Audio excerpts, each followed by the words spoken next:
Hello and welcome. Thank you for joining me on the Gift of Need podcast. I'm Jude Trang, author and observer of human need in society. This podcast explores the overlooked power of need and how it shapes our behavior, relationships, and society. And it's born from the belief that our needs are not burdens, but gifts. I'm so excited. My guest today is Andy Littleton. Andy is a pastor at Mission Church in Tucson, who has also opened and operated 2 small businesses and 2 small nonprofits. He's written a few books, a memoir about his father and the often overlooked people like him in the world, a how-to manual on bivocational ministry, a set of meditations about a religious art garden in Tucson, a book of stories about leadership development with his mentor, Rod. He also has a forthcoming memoir exploring friendship through a trip to Wrigley Field in a 1971 VW Beetle with his friends. Yeah, that's right. Welcome. Thanks for sharing all that, Jude. Yeah, well, it's good to be with you. Everybody we know has a Volkswagen in their past. I mean, that's it's right. Kind of like from our generation. I don't know what it is, but VW Beetle. Well, my friend's dad, who I'm doing the trip with, had asked me at one point. He said, "Wouldn't it just be better if you just rented a car and did the trip?" And I said, "Well, practically, sure, but emotionally, no." That's the hook for so many people, especially from your generation, but even my own. This is my best friend's car from when we were kids. Wow. Or teenagers. Yeah. My mom and dad they lived in Princeton, New Jersey, and they drove to New York and went to the docks and got their 58 VW Bug, blue, right, brand new off the boat. So that's what I grew up in. My father returned from being deployed to Germany during Vietnam and bought a 1968 immediately upon arrival. And then the next year changed his mind and bought a 1969 Ford F-250, which is what's in the book. But that so many people had. Yeah, John grew up with a VW, 65 or 66, I can't remember, or 67. Anyway, well, Andy, can you tell us a little bit about yourself and your background? Yeah. The piece I decided to share today was just that I grew up very much in between 2 worlds, and that shapes me. It shapes the way I think about our topic today. So I grew up, there are a number of ways this worked out, but I grew up in the church, for one. That informs my role as a minister. But I also grew up very much in my parents' workplaces, in their trades. We didn't have a lot of money. They couldn't afford daycare. So if there's a day where I'm not in school, I was at the library with my mom, or I was at the lumberyard with my dad, or something like that. And so I watched them interact with their coworkers. They chose to send me to a private school, which was very difficult for them financially. But so I grew up in a mobile home park, which was a culture all its own. And then I went to school in a nicer upscale area with people who were, sending their children to private school. And I had to learn to negotiate those things. I've worked in the trades, I've worked in the church, I've worked in both of them simultaneously. It has a lot to do with my story and how I think through it all. And I haven't been in Tucson my entire life. I've been here for some time, since I was about 6 years old, been a pastor since 2014. Was in ministry before that, which is how I met you all years ago. So yeah, there's a little bit. And then there's baseball. There's baseball. That's right. I've always loved baseball. I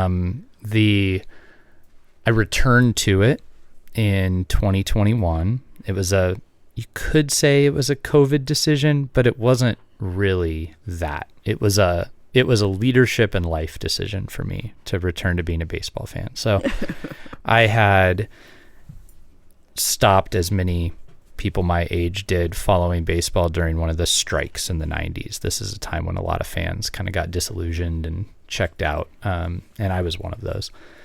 And in 2021, while doing a roof repair, I put on a World Series game in the background, and it was the game included some heroics from a bench player from the Tampa Bay Rays. And it was just a fun game, and I got kind of enraptured in it. And as I descended the ladder back into my backyard, I thought, I miss that. Leadership's hard. Life is hard. Should I be a baseball fan again? And I, it took about 10 minutes, and I thought, sure, I think I will. I should be. Yeah, I should be. Well, today's topic is third places, and we're going to discuss where that term originated and what it means for us as individuals and for our communities. I'll give us a brief history. In 1989, the sociology professor Ray Oldenburg released his book, The Great Good Place: Cafes, Coffee Shops, Bookstores, Bars, Hair Salons, and Other Hangouts at the Heart of a Community. He described first places as our home and family. They're the most basic of our communities.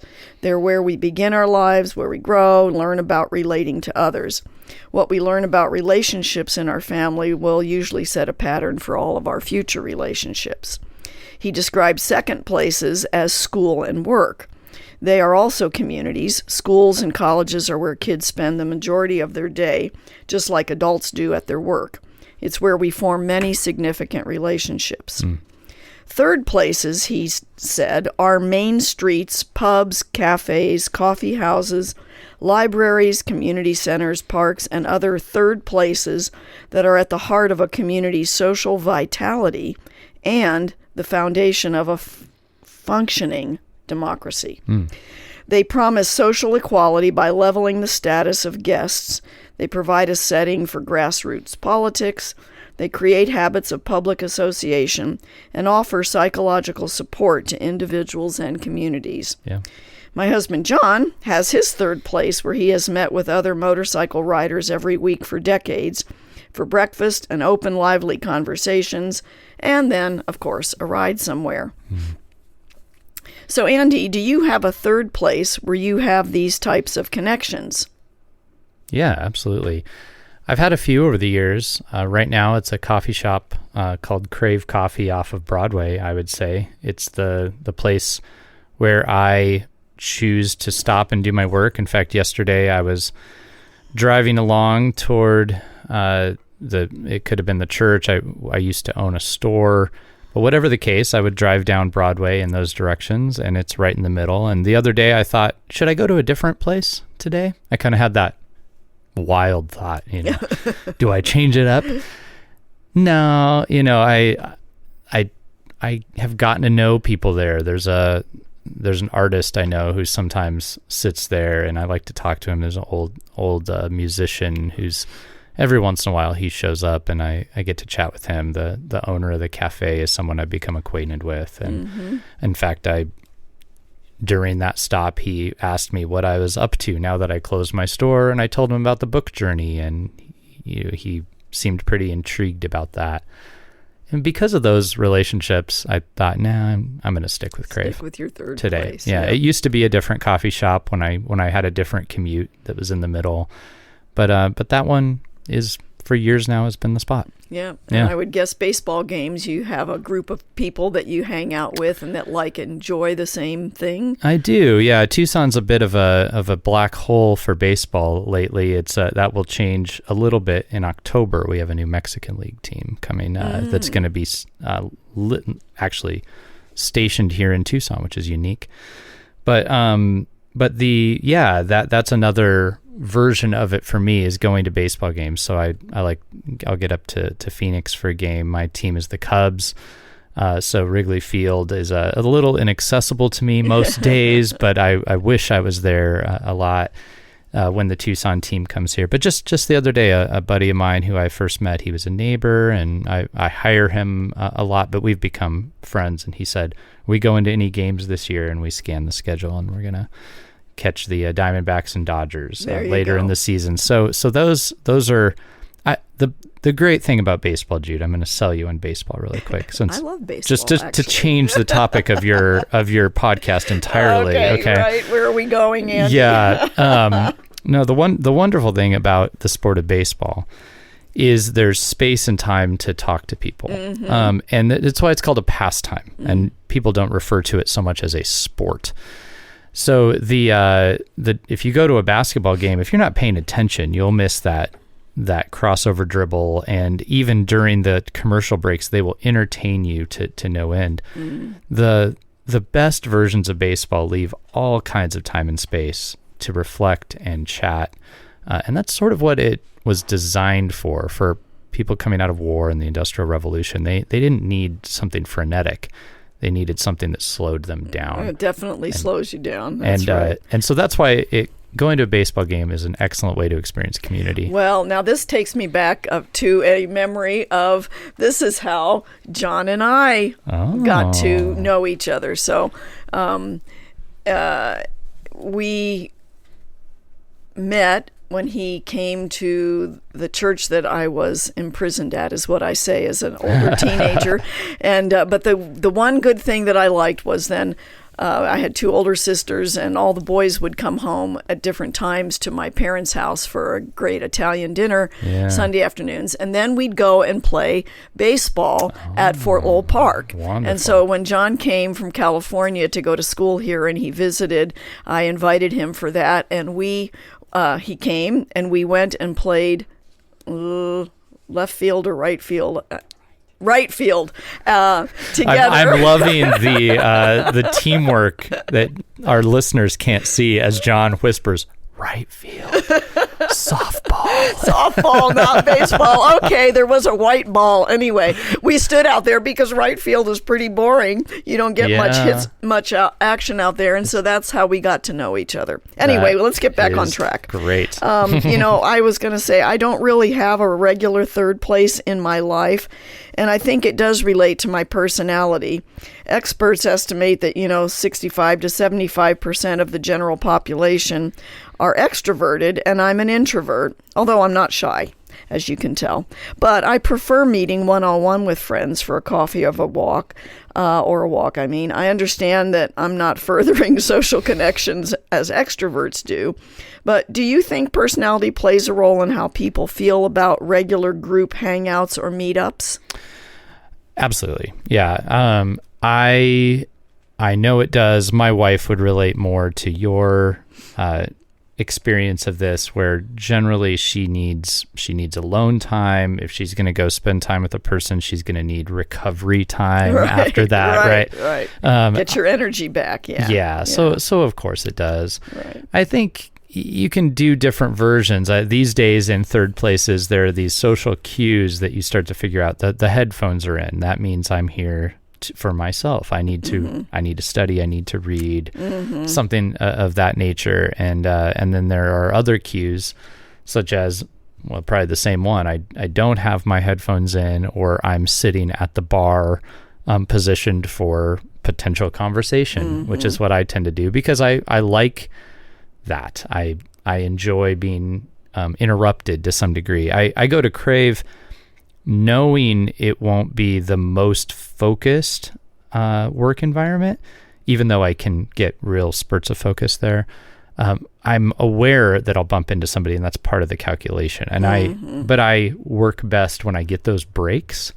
Yeah, because that energizes you. Yeah, that's social interaction. Does. Yeah, energizes. So absolutely, it factors in, and I'm sure there are many wonderful people that are not sitting out at the coffee shop. That's right. Well, Oldenburg observed that third places are neutral gathering places where there is connection and they're open to one and all. The activity is meaningful connection without regard to, status or obligation or financial barriers. He felt that churches can be third places, but it's not in the organization per se or the regular services. Rather, it's in the events that can happen at the building, like the church hall, usually a free space that groups like AA or grief support or moms groups can meet at. How do you see meaningful connection working with most churches in America these days? Do you think it's something that's actually happening, or? I think it varies. Again, to go off script, you're going to love me. Oh my gosh. See, Jude, this is what happens when you go to a good third place with a person, is you end up off script, and this happens. Right. It's John is affirming this in the background. I love it. So okay. it can. Does it always? No, but it absolutely can. We had an interesting experience where we have dinner at our church every Sunday night. You know this. And one week we had decided, let's put it out in the parking lot in the front and put a free food sign up and just see what happens. And we decided actually to send a flyer around that we were going to do this so that neighbors who might want to come and eat dinner would. And we just decided to try it out. Many neighbors did. Some of them brought food. It was actually a really cool experience. One of the things I noticed that happened, though, is people came up to the front door because we did it in the parking lot, and they looked in, like they kind of craned their neck and looked into the space. And so several times I asked, would you like to see inside? And the answer I got almost every time was, oh, yeah. And then they just continued to stand. The door's wide open. We're standing right by the door, and I meant to be inviting them in. And then I had to say again, would it help if I went in there with you? Yes. And they don't even know me. This is their first time meeting me. Oh, okay. We'll come on in. We got the restrooms over here. This is a room where kids hang out. We have a kitchen. This is where everybody sits for the meeting time. We have a game room off to the side. Okay. And they would ask questions like, so what do you do in there? You're right. It dawned on me that there was a time in our nation's history and in Western culture where it was generally understood what was going on in there. And you could opt in or opt out, but it was generally understood what was going on in there. Today, it's not, especially in our city and in cities like ours, which are classified as post-Christian. It's not generally understood. So when we were explaining this to our church and we were unpacking it later, I said, right, so think about this. If you were to go downtown and there was a large mosque and with a big golden dome on the top of it, and it had an open door, would you think to yourself, I think I'll just walk in there? I wouldn't. Mm-mm. I was invited recently into a Sikh temple, and I had the same kind of questions. What are the rules? Mm-hmm. What can I do and can I not do? There, you have to take your shoes off. You have to cover your head. That's intimidating. But I didn't know the rules. So in our post-secular age, there's a lot of intrigue into what religion is and what it offers, but there's a lot of missing information that people have of what happens in there. What do you do? What are the rules? Mm-hmm. And I think that keeps a lot of churches from being able to be that for people. Some people are taking the leap and some are not.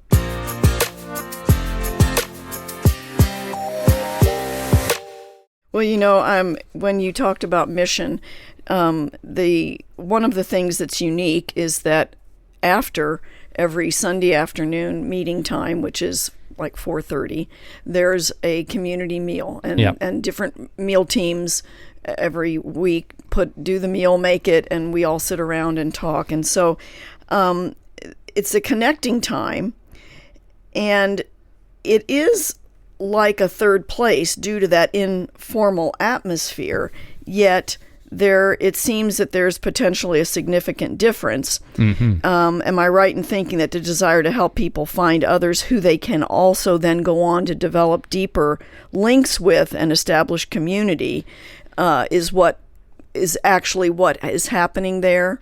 Yeah, absolutely. I'll jump back into your last question just a tad bit. So you had talked about the other events that can happen in a church. Right. I actually, I do see that. I think, AA is something that we had pre-discussed, and things like that, grief support groups, things that could meet in a church that do create that level of connection. I think churches can offer that. I think people are longing for what groups like that with a deeper level of, and I think a church gives off that vibe, right? Like you could be honest here, you could confess here, you could share your heart here, you could weep here. That's a little more accessible than a coffee shop. So people might show up for that.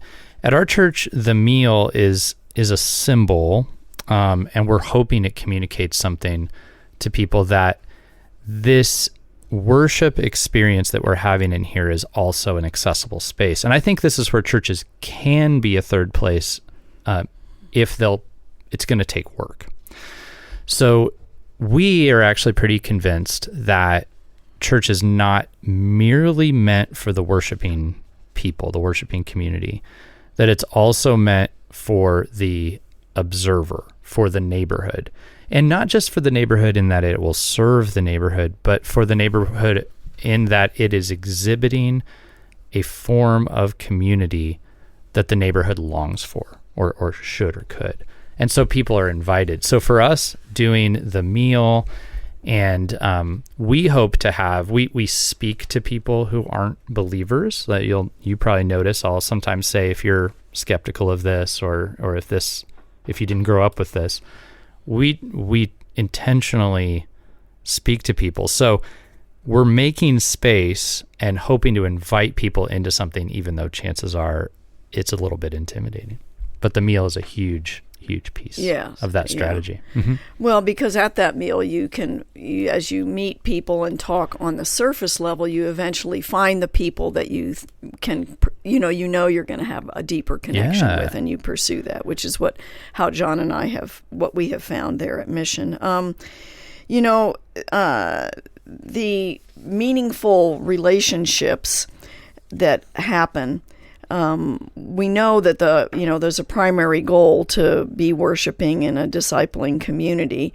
I can think of another significant reason why church gatherings would not be third places, because if each of us approach community with too much, relational or emotional baggage from our past, it would take away from that lightness, right? And churches that are intent on creating community that looks more like first century Christianity rather than a social club, would necessarily welcome people to come and invite them to be open about their needs. And that's what you're talking about, that you're making a space for people to be honest about their needs, which is the whole thing that prompted me to write The Gift of Need and to have this, is that I found as Christianity became more of an American cultural thing again, instead of a necessarily spiritual, personal relationship with God, I found a real lack of people being willing to be open and honest about their needs, because it was a lot about saving face and looking good. And to express your deep needs when you have a loss or a sickness or a problem at work or a problem in your family is put yourself in a very open and vulnerable position, right? And to me, that's where the church, the body of Christ in this world, is supposed to be there for each other. Oh, well, okay, so imagine this. Imagine what we read about in the Bible, in the Gospels. So here's Jesus walking around. And he has healing power, and he is teaching things that are speaking to the hearts of people. Right. And he's got his disciples, and they're learning that too. And people feel drawn to him. They want to hear, they want to know. Sometimes they're sitting down to a meal. Sometimes they're breaking open the wine at a wedding, right? What I actually think has happened in churches that you've experienced is not a deepening of Christianity, but actually a truncating of it, where it's returned sometimes to saving face and moralism. But what groups like AA and Grief Share, who sometimes meet in churches, remind us of is that just like that experience of the disciples with Jesus, that what is happening in Christianity is a person who has real things to say to our hearts and our needs, is here and has something to offer. And there's space for us to gather and to listen to it. And the church as third place, right, would be that type of experience where people would say, the words that are being spoken here are speaking to me and to other people. And I'm compelled. Right. And while I'm there, I'm mixing it up in relationship. While I'm there, I'm eating. But that's the potential the church has. Right, and that is supposed to be the great equalizer of, it doesn't matter what your background is, what your money status is, you're not paying to join, right? Yeah. It's supposed to be, the free offer of the grace of God into our lives. So, I think about how that mission does things for the community that also is, aside from the intent of sharing the good news, like you host bingo nights because there's a bingo board left from whoever had this building. We hardly had a choice when you inherit such a thing. Yeah. There have that you've did a mural. We're in a city that is highly Mexican culture, and murals are everywhere, and so there's a mural on the wall, and that was our way of meeting the neighbors. By the way, the mural was we noticed, right, that our city loves murals, and as we moved into the neighborhood, the question was, so where do we start? How do you meet the neighbors? And we thought, I'll bet you if we created a neighborhood mural and gathered their stories, that they might show up, and that would be a safe, common ground thing to do. And it was. We gathered stories. We found a local muralist. We got about 100 people out to paint it together. It was a really sweet experience, and I'm really glad we were able to start there.